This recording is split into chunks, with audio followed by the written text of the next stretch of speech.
बिस्मिल्लाहिर्रहमानिर्रहीम अस्सलामुअलैकुम वरहमतुल्लाहि वबरकातुहू। की हाल चाल है जी? ठीक ठाक हो? उम्मीद है अल्लाह ताला के हुक्म के नाल इंशाअल्लाह तुसीं सारे ठीक ठाक होवोगे। अल्लाह ताला सब ते रहमत फरमाए। अल्लाह ताला सब नूं अपने हिफ्ज़ व ईमान च रखे। आमीन सुम्मा आमीन। अज दे इलाक दे विच मैं तुहाडे नाल एक DSP जिहड़े उस्मान हैदर साहब सी लाहौर दे विच लगे हुए सी, उन्हां दी एक बीवी ते बेटी दा मामला सी ਜਿਹੜਾ ਉਹ हल नहीं सी हो रहा। तो DSP उस्मान हैदर साहब ने सारिਆਂ ਨੂੰ गधी गेड़े ਦੇ ਵਿੱਚ ਪਾਇਆ ਸੀ। ਉਹ ਮਾਮਲਾ ਜਿਹੜਾ 13 ਦਸੰਬਰ ਨੂੰ हल हो गया। ਉਹਦੀ ਮੁਕੰਮਲ ਤਫਸੀਲਾਤ ਕਿ ਉਹਦੀ बीवी और बेटी ਜਿਹੜੀ ਸੀ ਉਹ ਕਿੱਥੇ ਗਈਆਂ और ਉਹ ਕਿਵੇਂ ਮਾਮਲਾ हल ਹੋਇਆ, ਉਹ ਸਾਰਾ ਮਾਮਲਾ ਅੱਜ ਦੀ ਇਸ ਵੀਡੀਓ ਦੇ ਵਿੱਚ ਮੈਂ ਤੁਹਾਡੇ ਨਾਲ ਸ਼ੇਅਰ ਕਰਾਂਗਾ। DSP उस्मान हैदर एक तगड़ा DSP ਸੀ। इन्होंने सन 1998 ਦੇ ਵਿੱਚ बतौर इंस्पैक्टर भर्ती होए और बहावलपुर तो अपनी सर्विस का आगाज़ किया। ये दसते हैं कि 16 साल बहावलपुर रहे। उस दौरान इसकी शादी एक समिया जिहड़ी इसदी हुण बीवी सी जिहड़ी कतल हो गई, मिल नहीं सी रही, ਉਹਦੇ ਨਾਲ शादी ਹੁੰਦੀ। ਜਦੋਂ शादी हुई ਉਹਦੇ घर ਦੇ ਕਹਿੰਦੇ ਰਹੇ कि पुलिस वाले नहीं सही ਹੁੰਦੇ, ना ਇਹਦੇ ਨਾਲ शादी करा, लेकिन समिया ने ਉਹਦੇ ਨਾਲ शादी करवा ਲਈ। उत्थे फिर 16 साल बहावलपुर दे विच नौकरी करता रहा। उस तो बाद फिर इसकी ट्रांसफर लाहौर हो गई। लाहौर आके इन्हें एक बरकी दे इलाके दे विच एक उत्थे सोसाइटी उत्थे एक मकान लिया, इन्होंने उत्थे रहना शुरू कर दिता। अल्लाह ताला ने इन्हों एक बेटी दी जिहदा नाम सी खानसा। खानसा इस टाइम जिहड़ी सी ओह जवान हो चुकी सी।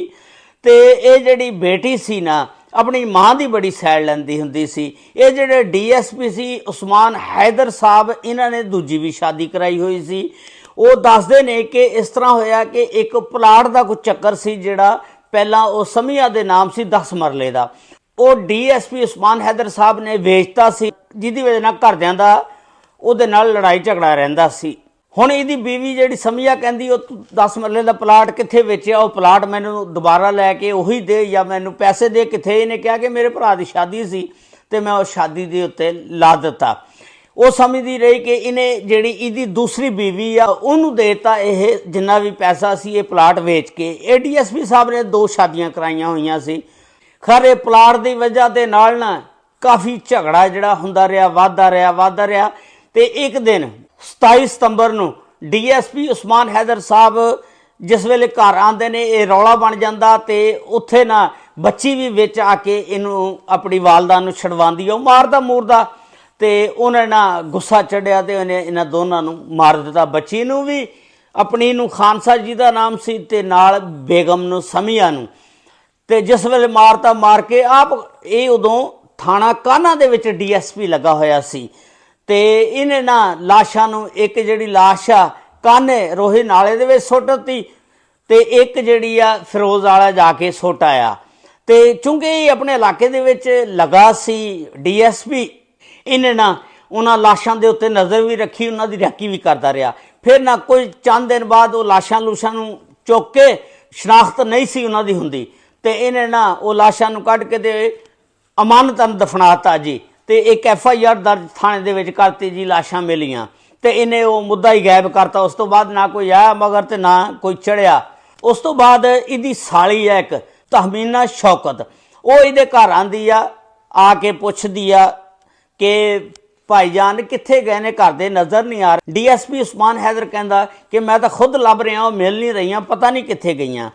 तो खैर भैन जिहड़ी बड़ी परेशान हो जाती है। उस तो बाद ये फौरन थाने जाती है और एक थाने बरकी थाने दे विच जाके FIR दर्ज करांदी है, क्योंकि भैणां भैणां दा आपस विच ही बड़ा ताल्लुक हुंदा। वो सारियां गल्लां भैन जिहड़ी है इहनूं दसदी रही है तहमीना नूं, जिहड़ी बड़ी सी कि हुण मैनूं इस तरह करदा, उहनूं पता सी भी इन्हें मार दिता। वो भैन जिस वेले थाने बरकी परचा दर्ज कराउण जांदी है, थाने वाले फिर तुहानूं पता फौरी वो DSP सी उहनूं दसता जी तुहाडे खिलाफ एक FIR दर्ज कराउण आए ने। खैर थाने वालिਆਂ ने उन्होंने चंगा डराया धमकाया, असीं तुहाडे खिलाफ दर्ज कर देनी आ, तुसीं मारिया, असीं तुहाडे कोलों इन्वैस्टिगेशन करनी आ। ते खैर उन्होंने डराया धमकाया ते परचा ना दर्ज किया। हुण तुसीं देखो 27 सितंबर का यह वाक़या। फिर ये जिहड़ी भैन सी तहमीना शौकत, इन्हें ना ਹਾਈ ਕੋਰਟ ਦੇ ਵਿੱਚ ਜਾ ਕੇ ਦਰਖਾਸਤ ਦਿੱਤੀ। ਇਹਨੇ SP ਨੂੰ, DSP ਨੂੰ, IG ਨੂੰ ਸਾਰਿਆਂ ਨੂੰ ਦਰਖਾਸਤ ਦਿੱਤੀ। ਇਹਨੇ ਜਾ ਕੇ ਨਾ ਅਦਾਲਤ ਦਾ ਦਰਵਾਜ਼ਾ ਖੜਖਟਾਇਆ, ਇਹਨੇ ਜਾ ਕੇ ਅਦਾਲਤ ਦੇ ਵਿੱਚ ਦਰਖਾਸਤ ਦੇ ਦਿੱਤੀ। ਜਿਸ ਵੇਲੇ ਅਦਾਲਤ ਦੇ ਵਿੱਚ ਦਰਖਾਸਤ ਦੇ ਦਿੱਤੀ, ਅਦਾਲਤ ਨੇ ਹੁਕਮ ਪਰਚੇ ਦਾ ਦੇ ਦਿੱਤਾ ਤੇ ਫਿਰ 20 ਅਕਤੂਬਰ ਨੂੰ ਜਿਹੜਾ ਨਾ ਪਰਚਾ ਫਿਰ ਦਰਜ ਹੋਇਆ। ਤੁਸੀਂ ਦੇਖੋ, ਇਹ DSP ਨੂੰ ਜਦੋਂ ਪੁੱਛਿਆ ਗਿਆ ਕਿ ਤੁਸੀਂ ਇੰਨਾ ਪਰਚਾ ਕਿਉਂ ਦਰਜ ਕਰਾਇਆ, ਉਹ ਕਹਿੰਦਾ ਕਿ ਮੈਂ ਤਹਿਕੀਕਾਤ ਕਰ ਰਿਹਾ ਸੀ। 20 ਅਕਤੂਬਰ ਨੂੰ ਜਾ ਕੇ ਫਿਰ ਉਹ ਵੀ ਅਦਾਲਤ ਦੇ ਹੁਕਮ ਦੇ ਤਹਿਤ ਪਰਚਾ ਦਰਜ ਹੋਇਆ।